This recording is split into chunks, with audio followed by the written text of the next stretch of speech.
Mayor Vico ha, kami alam naman namin na ayaw mo talaga tong topic na to. But since it is Valentine's Day, naku baka pwede mo kaming pagbigyan. Dahil sa totoo lang, marami talaga ang nagpapatanong sa amin ha. Ito na. Hayop sa pasakali. Sabi ni Sir Lord, ay tatlong bagay. Yung pangalawa po, yung topic eh. Yung pangalawa po, yung stress management. Napaka-important.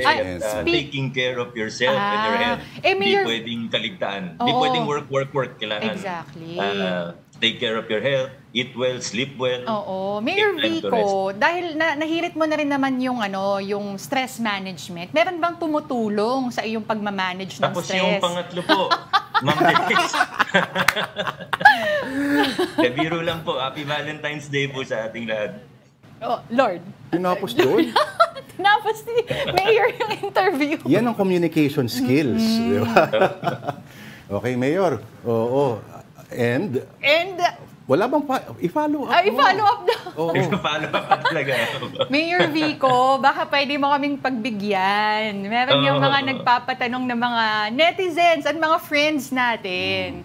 Isa na si Lord. Hindi, pinapatawa ko lang po kayo, pero ang totoo naman po niyan sa ngayon ay talagang masyadong focused siguro sa trabaho.